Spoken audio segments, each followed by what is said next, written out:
Bendiciones de Dios para tu vida. En esta ocasión voy a tratar un tema, una prédica bastante larga. Normalmente no hago estas cosas, pero comenzaré a ver qué sucede. El título de esta prédica es Portadores de su gloria. Espero que te sirva de bendición.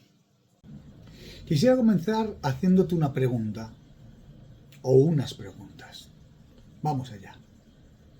¿Qué tienen en común el jovencito que tenía panes y peces en la multiplicación?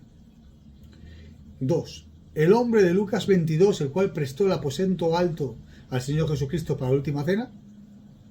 Y 3. Los hombres que quitaron la piedra de Lázaro cuando estaba muerto para que el Señor Jesucristo pudiese resucitarlo. Algunos de ellos no predicaron, no fueron visibles, no fueron conocidos, porque ni tan siquiera las Escrituras dicen sus nombres, pero sí dicen lo que hicieron. Pero a pesar de todo ello, estos hombres tienen algo en común, y tienen algo en ellos que es algo más importante que ser reconocidos.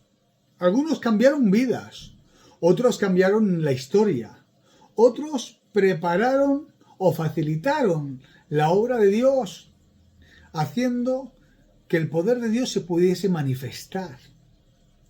Hay hombres que aparecen en el momento exacto para ayudar a cargar cargas, como hizo el Simón de Cirene, que ayudó al Señor Jesucristo a llevar la cruz cuando ya no podía más. Debemos de entender que los héroes anónimos son personas que quizás no tengan mucho nombre, no sean conocidos aquí en la tierra, pero sin duda sí que son conocidos allí en los cielos. Hay hombres que debemos de entender que en ocasiones nos toca ser flechas, o sea, el punto de mira, el que llega, el que conoce todo el mundo, mientras que en otras ocasiones nos toca ser arcos, o sea, personas que impulsan hacia adelante a otras personas para alcanzar su propósito aquí en la tierra. Hay hombres obedientes y en su obediencia de alguna manera dan ministerio a otro. Les contaré una anécdota. Había una viejecita y un pastor en la fila de los galardones en el cielo y quedaba solamente 2 galardones. Y ellos 2 eran los últimos. Y había un galardón que es una corona, pues una corona gigantesca. Y después había una corona minúscula. Y la viejecita estaba delante del pastor. El pastor dice, ¡guau!, en su interior, esa corona gigantesca con rubíes, con diamantes, con esmeraldas, es la mía, porque he pastoreado no sé cuántas iglesias, llevo dedicado al evangelio no sé cuántos años. Esa pequeñita, pues para esa viudita es normal. Sin embargo, pasa la viudita y a la viuda le es entregada la corona enorme. A lo que dice el pastor, que te estás confundiendo, Ángel, te estás confundiendo. Esa corona gigante es para mí, porque yo he pastoreado, yo, y ella no tenía renombre. Y dice el ángel a este pastor, lo que tú no entiendes es que lo que tú lograste en la vida es porque esta viejecita no dejó de orar a las 3, a las 4, a las 5 de la mañana por ti, por tu hogar y por tu ministerio. Ella es el secreto de tu éxito. Y muchas veces no es así. Pero por desgracia, últimamente hay hombres que buscando púlpitos se pierden el llamado y el propósito de Dios en la tierra. Repito, por desgracia, últimamente hay hombres que buscando púlpitos pierden su llamado y su propósito.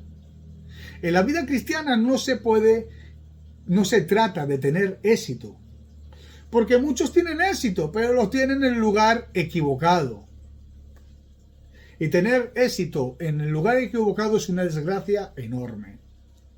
Debemos de entender de una vez por todas que Dios escribe historias eternas, no con hombres en púlpitos, ni con hombres con cargos y dones. Dios escribe historias eternas con hombres obedientes y dispuestos que decidan anteponer el reino de Dios a sus propios deseos. Quizás tu nombre no salga en las redes sociales como a ti te gustaría, quizás no seas aplaudido, quizás no seas conocido en este mundo, pero te diré una cosa: si tú eres fiel, Dios jamás olvidará tu vida. Y no solo no la olvidará, sino que la recompensará aquí en la tierra y también en los cielos. Seguimos con las preguntas. Si yo pregunto quién mató a un gigante, sin llegar a dudas el 99% de las personas, hombres y mujeres, llegarán a la conclusión diciendo que David mató a Goliat. Pero la pregunta es, ¿alguien recuerda a Benaía? En 2 Samuel capítulo 23, versículo 20 al 21 dice así: Después Benaía, hijo de Joiada, hijo de un varón esforzado, grande en proezas. Este mató a 2 leones de Moab, y él mismo descendió y mató a un león en medio del foso. Cuando estaba nevado, también mató a un gigante que tenía una lanza en su mano, y él descendió contra él con un palo y arrebató al gigante la lanza de su propia mano y con ella lo mató. Hay un detalle que me gustaría destacar, y es el detalle que la expresión 2 leones de Moab es una expresión que en hebreo significa seguramente 2 guerreros campeones, imbatidos. O sea, eran héroes moabitas, los cuales eran comparados con leones, y fue lo que él derrotó. Continuamos. ¿Alguien sabe quién fue Sibecaí?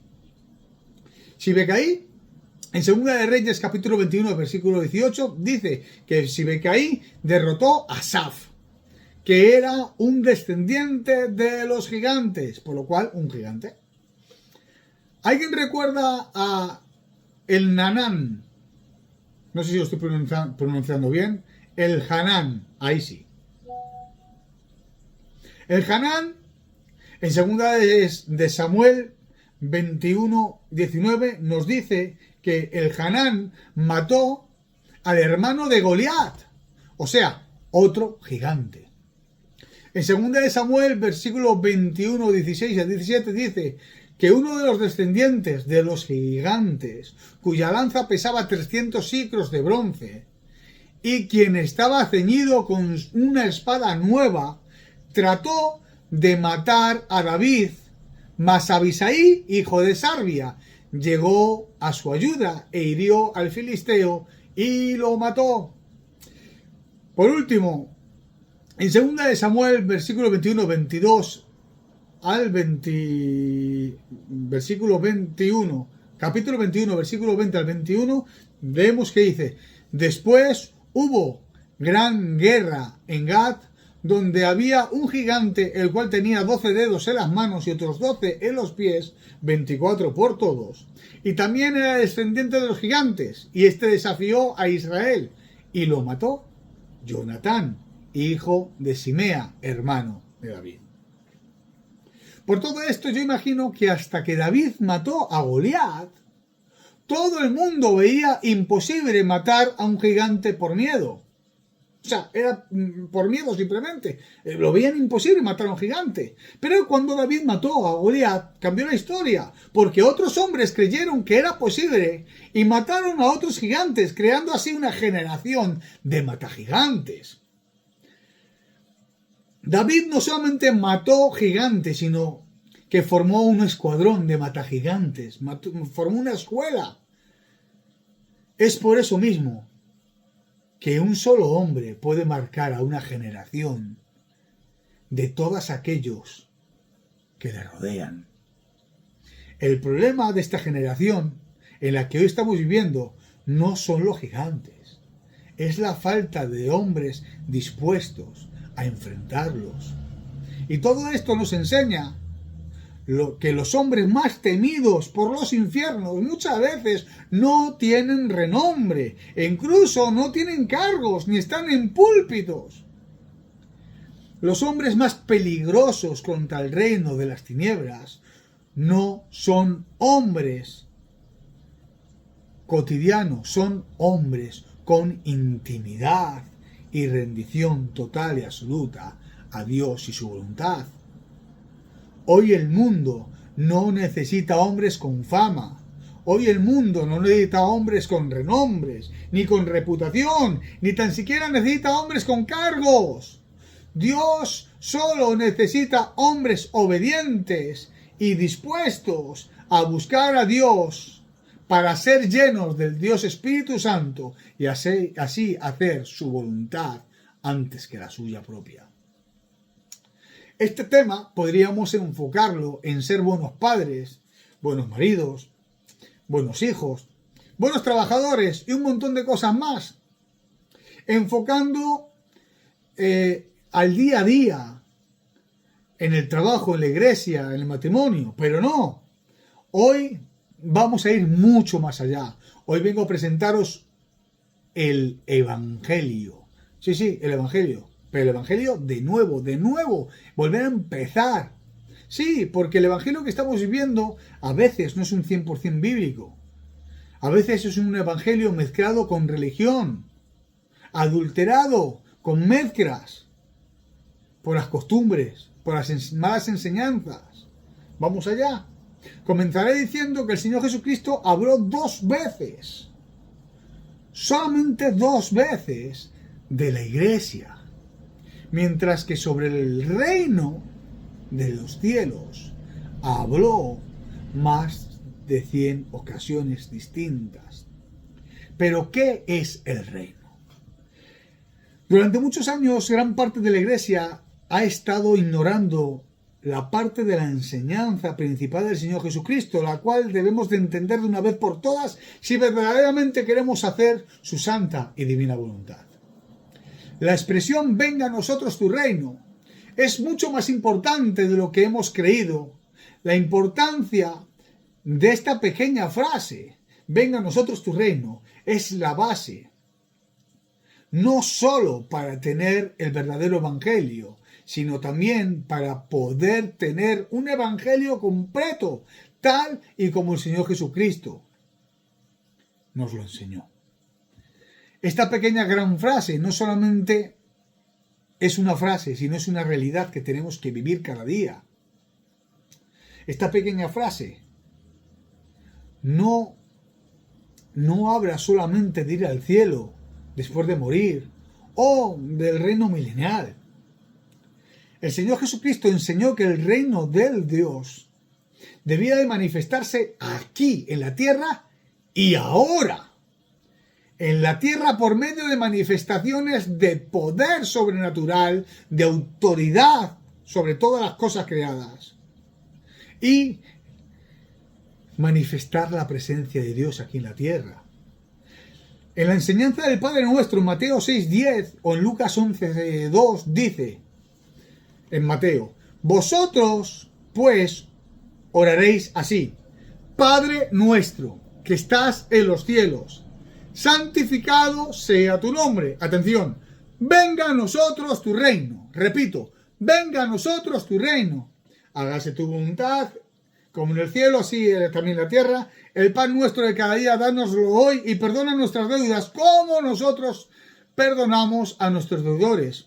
Y no nos metas en tentación, mas líbranos del mal, porque tuyo es el reino, el poder y la gloria por los siglos de los siglos. Amén.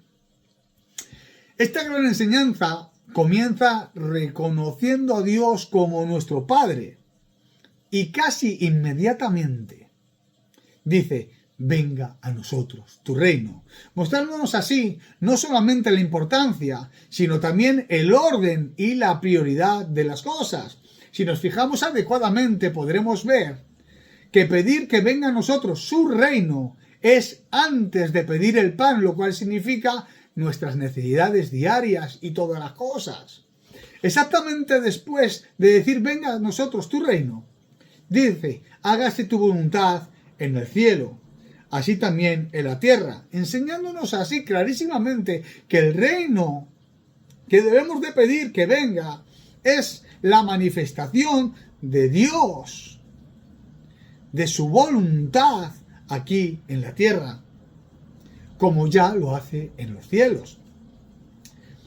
En el libro de Lucas capítulo 11 versículo 22 podemos leer como el Señor Jesucristo dice: mas si yo por el dedo de Dios echo fuera los demonios, ciertamente el reino de Dios ha llegado a vosotros. Aclarando así que el reino de Dios es echar fuera demonios, trayendo liberación. En el libro de Lucas capítulo 10 versículo 8 y 9 dice: en cualquier ciudad que entréis, dice el Señor Jesucristo a sus discípulos, y os reciban, comed de todo lo que os pongan delante. Atención a esto. Y sanad a todos los enfermos que haya en ella. Y decirles: se ha acercado a vosotros el reino de Dios. Entendiéndose así que el reino de Dios es la manifestación gloriosa de sanar enfermos. El apóstol Pablo en 1 Corintios capítulo 4 versículo 20 dice: porque el reino de Dios no consiste en palabras, sino en poder.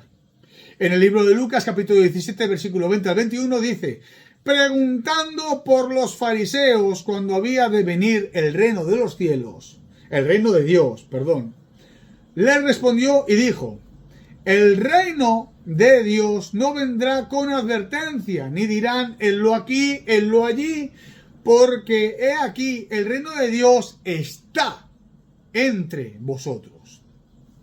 Mateo 4:23 dice: y recorrió Jesús toda Galilea, enseñando en las sinagogas de ellos y predicando el evangelio del reino y sanando toda enfermedad y toda dolencia del pueblo.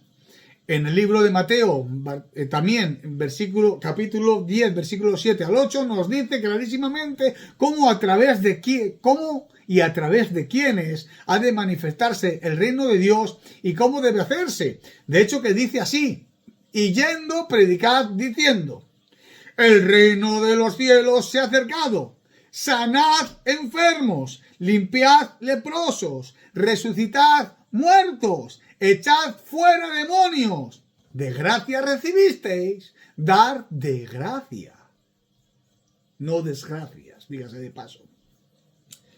Al leer este verso podemos darnos cuenta de que no es una sugerencia, sino más bien es un mandato para nosotros, su pueblo.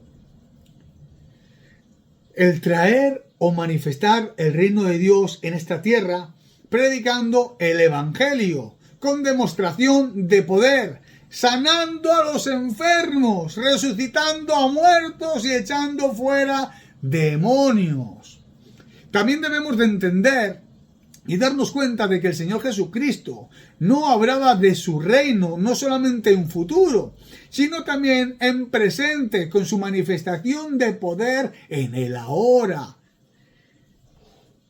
El Evangelio del reino del Señor Jesucristo predicaba y enseñaba y se dividía en este concepto. El Evangelio era enseñanza, sanidades, milagros, prodigios, maravillas, liberación, expulsión de demonios, demostración continua del poder de Dios a través de manifestaciones sobrenaturales. En conclusión, cuando Jesús dijo: venga a nosotros tu reino, estaba enseñándonos a pedir que el gobierno de Dios se manifieste en esta tierra, en este tiempo, que su voluntad celestial opere aquí, que su poder sobrenatural transforme vidas, que haya sanidades, liberaciones y salvación, y que todas las obras del diablo sean destruidas, liberando a los oprimidos, a los cautivos, dándoles libertad y enseñando que hay que echar fuera demonios. Porque la manifestación del reino de Dios en esta tierra debe de traer su gobierno, su autoridad, su poder y el cumplimiento de su ley y su voluntad, pase lo que pase, en todo tiempo, en todo momento, y sea en contra de quien sea. Lo cual se resume diciendo que la palabra venga a tu reino. Podemos decir que es traer el reino de Dios a esta tierra, comenzando por traer su presencia soberana y su poder sobrenatural. ¿Y cómo nos enseñan las Escrituras que debemos hacerlo? Como ya hemos leído hace un momento, lo encontramos cuando el Señor Jesucristo nos enseñó a orar diciendo: venga a nosotros tu reino, o venga tu reino. Hágase tu voluntad en el cielo, así también en la tierra, enseñándonos así a utilizar la oración como el método para traer el cielo a la tierra.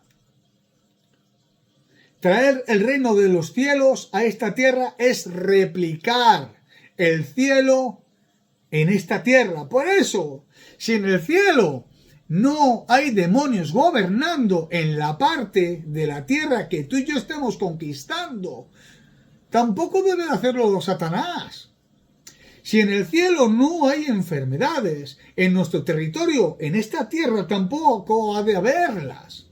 Si en los cielos no existe depresión, amargura, opresión, tumores, no existen ciegos, no existen mudos, no existen paralíticos, no existen enfermos, entonces en nuestro territorio conquistado en esta tierra, el cual pertenece a Dios, tampoco debe haber estas cosas. Es por eso que cuando el reino de los cielos toma su dominio en algún lugar geográfico en esta tierra, en ese lugar es conquistado por los hijos de Dios e hijas. Y al ser conquistado por hijos e hijas de Dios, el reino de los cielos y sus leyes deben de manifestarse, tomando un dominio total y absoluto en todas las áreas posibles. Y cuando el reino de Dios se manifiesta, los enfermos se sanan, los demonios huyen, los cautivos son liberados, el pecado pierde dominio. Y aparece la santidad y el poder sobrenatural de Dios, haciéndose visible y real, conquistando y tomando dominio sobre el reino de las tinieblas. Debemos de entender que el Señor Jesucristo vino a manifestar su reino, no solo a enseñar una religión llena de normas religiosas. Él vino a traer el reino de Dios a esta tierra. De hecho, el Señor Jesucristo no solo predicaba buenos sermones, Él no solo hablaba, también demostraba la autoridad del reino. Las Escrituras nos muestran que el Señor Jesucristo predicaba, sanaba y hacía milagros, echando fuera demonios, porque su predicación estaba siempre acompañada de hechos prodigiosos. Parafraseando el libro de Juan, capítulo 10, versículo 38-39, diríamos: si no creéis en mi predicación, dijo el Señor Jesucristo, creed en los milagros que realizo. El Señor Jesucristo jamás separó la predicación de los milagros, porque Él entendía perfectamente que un buen mensaje del cielo, sin demostración del poder sobrenatural, aunque a los religiosos suene mal lo que voy a decir, les diré que para el Señor Jesucristo no era suficiente. Un mensaje muy bueno, lleno de unción, lleno de lo que tú quieras, filosofía, teología, capacidad, si no tiene demostración del poder sobrenatural de Dios, es un mensaje insuficiente. Es por eso, por lo que Mateo capítulo 4, versículo 23 dice: y recorrió Jesús toda Galilea, enseñando en las sinagogas de ellos, y predicando el evangelio del reino, y sanando toda enfermedad y toda la dolencia del pueblo. Este verso, en mi opinión, necesariamente tiene que ir acompañado nuevamente con Lucas 11:20, donde dice: mas si por el dedo de Dios echo yo fuera los demonios, ciertamente el reino de Dios ha llegado a vosotros. En estos versos volvemos a ver el modo de traer el reino que tenía el Señor Jesucristo para esta tierra. Enseñaba, predicaba el Evangelio del reino, sanaba toda enfermedad y echaba fuera demonios. El Evangelio del reino no es prosperidad económica. El Evangelio del reino es echar fuera demonios, predicar, enseñar, sanar y hacer cumplir su ley aquí en la tierra. Porque el reino de Dios no es solo teoría, también es poder en acción. Recuerden cuando el apóstol Pablo en 1 Corintios capítulo 4 versículo 20 dijo: porque el reino de los cielos no consiste en palabras, sino en poder. Es por eso que el Señor Jesucristo, con cada milagro que realizaba, lo convertía en una demostración visible del poder del reino, demostrando que el reino estaba invadiendo y conquistando las tinieblas, el territorio de las tinieblas. Más tarde podemos comprobar cómo el Señor Jesucristo les da a sus discípulos órdenes muy concretas, las cuales también son para nosotros hoy en día. ¿Quieres conocer cuáles son esas órdenes? Vuelvo a leer. Lucas 10, 8 al 9. En cualquier ciudad donde estéis, donde entréis, y os reciban, comed todo lo que os ponga delante. Pero donde vosotros estéis, sanad a los enfermos y decidles, se ha acercado a vosotros el reino de Dios. En este orden, el Señor Jesucristo muestra como una sola unidad indivisible el sanar a los enfermos, el predicar la venida del reino de Dios, porque los milagros y el echar fuera demonios confirman la llegada del reino. Con todo esto, quedaba claro que el Evangelio del Señor Jesucristo no era una religión más de solamente palabras exenta de poder, sino más bien así demostraba que su Evangelio es la manifestación del reino sobrenatural, manifestándose con dominio total y absoluto control aquí en esta tierra. Porque sin duda la frase venga tu reino significa pedir que el reino de los cielos tome dominio y autoridad en esta tierra. Y además lo confirma cuando en 1 de Juan capítulo 3 versículo 8 dice: para esto apareció el Hijo de Dios, para deshacer las obras del diablo. ¿Cuáles son las obras del diablo? Enfermedades, opresiones, amarguras, tristezas, pecados, muerte, dolores, tentaciones, mentiras, miedos, temores, angustias, depresión, desórdenes sexuales, adulterios, desórdenes de identidad, entre un montón de cosas más. Y de todo ello, y de todo aquello que se opone al deseo y a la ley de Dios. Cuando decimos venga tu reino, estamos diciendo: Señor, manifiesta tu gobierno aquí en la tierra a través de nosotros, sus hijos e hijas, por medio del maravilloso Dios Espíritu Santo. Invade esta tierra con tu poder sobrenatural. Haz huir a los demonios y a toda obra del enemigo, deshazla. Al mismo tiempo que sanas a los enfermos, demostrando tu poder y autoridad, liberando a los oprimidos y a los cautivos, dándoles libertad. No solo predicando el evangelio del reino, sino también demostrando esas palabras, ese evangelio, con poder y autoridad, para que puedan ver tu poder en acción, y así no haya espacio para las dudas, pero sí para la fe. El Señor Jesucristo nunca quiso que una iglesia fuese religiosa, llena de normas y exenta de poder. Su sueño y su deseo y su enseñanza fue la misma.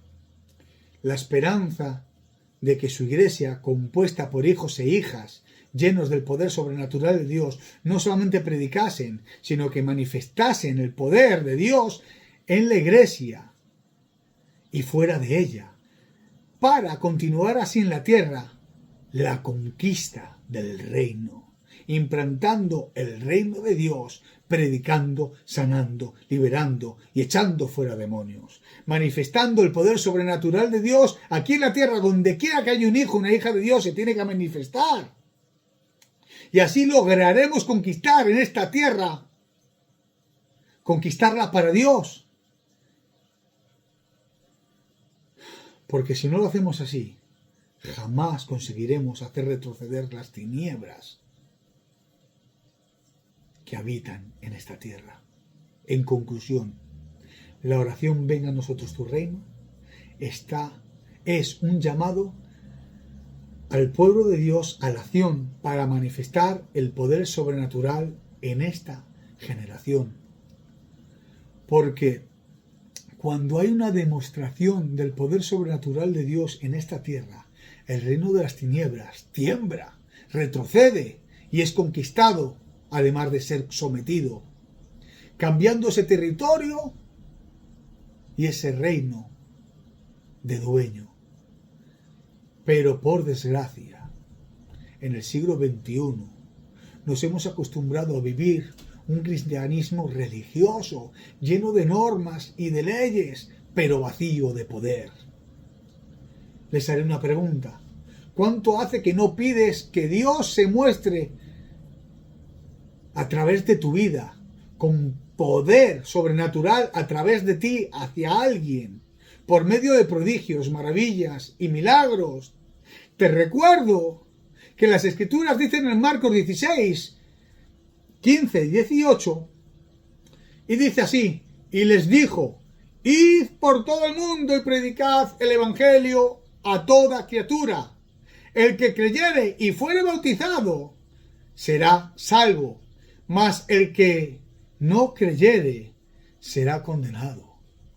Repito, estas señales seguirán a los que creen, y estas señales seguirán a los que creen. En mi nombre echarán fuera demonios, hablarán nuevas lenguas, tomarán en su mano serpientes, y si bebieren cosa mortífera no les hará daño. Sobre los enfermos pondrán las manos y sanarán.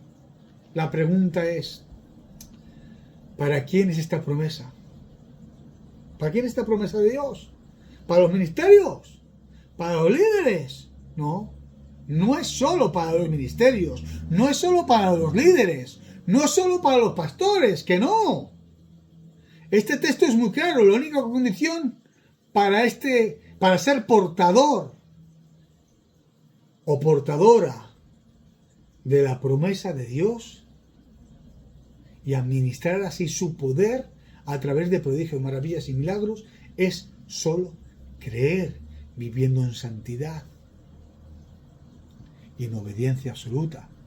Pero el problema reside en que nos hemos acostumbrado a vivir un evangelio tan light, un evangelio que no exige cambios, un evangelio que no exige esfuerzos, un evangelio donde cada uno se fabrica su propio Dios a su medida, un Dios que no les corrige a sus hijos, un Dios que no les exige, un Dios compadre, un Dios super mega ultra extra archi plus amigos, al cual le perdemos el respeto por esa susodicha falsa amistad, a quien no respetamos. En definitiva, un Dios que no es el Dios bíblico. Y llegando aquí, te tengo que decir que hemos llegado hasta aquí con un evangelio sin esfuerzo, un evangelio donde lo normal es ir al trabajo, acostarse la siesta, venir a la iglesia con los ojos pegados de sueño, o pasar todo el día en las redes sociales sin acordarnos de Dios ni un minuto, hasta la excepción de cuando nos toca llegar al tiempo de iglesia. Y al tiempo de iglesia llegamos, pero encima venimos sin haber orado, sin haber buscado, sin haber rendido nada a Dios, y pretendemos llegar a la iglesia y administrar la alabanza, la dirección, la palabra, la adoración, sin antes haber buscado a Dios ni un minuto. Estamos viviendo un evangelio sin esfuerzo, sin cambio, un evangelio sin oración diaria, sin intimidad, sin lectura, sin perdón. Estamos viviendo un evangelio incluso sin amor. Es por eso, por lo que hemos perdido de vista el evangelio bíblico, repleto de manifestaciones sobrenaturales de Dios, con prodigios, maravillas y milagros. Hemos cambiado las oraciones por los enfermos, como enseña las Escrituras, por algo tan cómodo como decir, que se haga tu voluntad, Dios mío, cuando la voluntad de Dios siempre es, ha sido y será sanarnos. Dice la Escritura que por sus llagas somos sanados, que Él se ha entregado la cruz del Calvario, cuando dice tetelestai, la deuda está pagada, pasada, presente y futura, y dentro de esa deuda pasada, presente y futura están nuestras enfermedades, las cuales están pagadas. Y quien diga lo contrario está más perdido bíblicamente que Adán en el día de la madre. ¿Por qué? Porque es más cómodo decir, por qué oramos así, porque es más cómodo decir que se haga tu voluntad, viviendo como nos da la gana, que orar pidiendo sanidad, teniendo así que vivir en santidad, obediencia y en rendición absoluta a Dios. Es casi ridículo el nuevo evangelio que nos hemos inventado. Oramos por los médicos en lugar de orar por los enfermos. Oramos por los médicos diciendo, Señor, bendice sus manos, utiliza al médico para sanarle, utiliza al médico para operarle y que quede todo bien. Para que los use a ellos, en lugar de pedirle a Dios que nos use a nosotros para sanar directamente al enfermo. Yo me pregunto de dónde habrá salido esa enseñanza. No ha salido de las Escrituras. Las Escrituras no enseñan eso. No nos enseñan a orar por los médicos, nos enseñan a orar por los enfermos. Supongo que esa doctrina falsa, que no es bíblica, salió de algún líder, de algún pastor falto de fe y lleno de miedo, que camufló su falta de comunión en un raciocinio humano, colocando su confianza en los médicos en lugar de Dios, en lugar que en Dios. Pero el verdadero problema es que todos o casi todos hemos terminado imitándole. Es tiempo de volver al verdadero evangelio. Es tiempo de volver a orar por los enfermos. Es tiempo de volver a pedir a Dios que vuelva a despertar en nosotros, sus hijos e hijas, un hambre voraz por los prodigios, las maravillas y los milagros, convirtiendo nuestras vidas en vasijas portadoras de lo sobrenatural de Dios. Hoy tengo otra pregunta para ti. ¿Te atreves a pedirle a Dios que avive en ti su poder sobrenatural? Aunque esto signifique que tengas que sacrificar tu comodidad, tus sueños personales, tus propios intereses, tus metas, tus relaciones personales. ¿Te gustaría saber cuántos y a cuántas? Me gustaría a mí saber cuántos están dispuestos a sacrificar sus siestas, sus redes sociales, sus hobbies, sus comunidades, sus comodidades. Me gustaría saber cuántas personas están dispuestas a crecer en santidad, apartarse del pecado y sacrificando horas de sueño para buscar al Dios verdadero y así dejar de vivir en las migajas. No queremos vivir de migajas y nos queremos sentar en la mesa de Dios, convirtiéndonos así en un portador o una portadora de su gloria. Recuerden siempre que las señales seguirán a los que creen. Y a los que creen que no dependen de sus capacidades, que no dependen de sus amistades, que no dependen de sus propias fuerzas, sino que dependen única y exclusivamente de Dios. Y al creer se activa lo sobrenatural en nosotros. Por lo que si decimos que creemos en Dios, pero no creemos en lo sobrenatural, no estamos creyendo en el evangelio bíblico. Ni estamos creyendo en el Dios de la Biblia. No podemos olvidar que somos ciudadanos del reino de Dios Y todos los ciudadanos del reino de Dios tienen autoridad delegada para usar en esta tierra el poder sobrenatural de Dios contra los infiernos y todas sus manifestaciones. Dios mío. Repito 1 Corintios 4:20, donde dice, porque el reino de Dios no consiste en palabras, sino en poder. Por lo tanto, tú y yo debemos demostrar cada día de nuestras vidas, en lo cotidiano, cuando vamos a por el pan, cuando vamos a la gasolinera, debemos de demostrar el poder sobrenatural de Dios, convirtiéndose así nuestra vida cotidiana en algo sobrenatural, manifestaciones poderosas del reino de Dios contra el reino de las tinieblas a través de nuestras vidas. Y la última pregunta que te hago, ¿quieres formar parte de esos hombres que convierten o se convierten en portadores de la gloria de Dios y transforman este mundo y su día cotidiano en algo sobrenatural de continuo? ¿Quieres ser de esos hombres que cuando vayan a un restaurante, a una gasolinera o a su trabajo, la presencia de Dios sea tan real y tan fuerte que las personas que no conocen a Dios caigan bajo el poder sobrenatural de Dios, tirándose de rodillas al suelo, arrepintiéndose de sus pecados y siendo sanados? ¿Quieres ir al hospital y que por el simple hecho de que estar tú ahí delante, los espíritus de enfermedad huyan y los enfermos sean sanados? ¿Quieres ir a un entierro y que los muertos resuciten? Que sí, que esto no es Hollywood, que esto no es un sueño, que esto es real. Lo que pasa es que lo hemos perdido de vista. Si es así, pídele a Dios, al Señor Jesucristo, ahora mismo, y dile, venga a tu reino, a mi vida y a través de mi vida. Es tiempo de recuperar lo que hemos perdido. Si han llegado hasta aquí y me dices, ya, pero es que no tengo yo mucha fe, puedo creer que lo puedo hacer a través de alguien, pero no a través de mí. Entonces me dejas escrito en los comentarios y subo una segunda parte porque creo que esto ya se me ha hecho bastante largo. No creo que mucha gente llegue hasta aquí. Si quieres contenido como esto, si quieres prédicas como esta, si quieres que continúe subiendo cosas como lo que acabas de ver para que pueda servirte de bendición,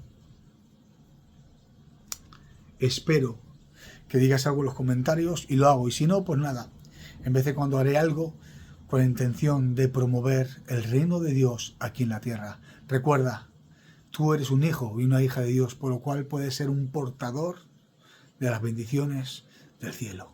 Que Dios te bendiga mucho y hasta la próxima, si Dios quiere. Se despide un servidor suyo, hermano amigo Jesús de Medina, el cual orará por ti, para que seas bendecido y seas un portador de la gloria del reino.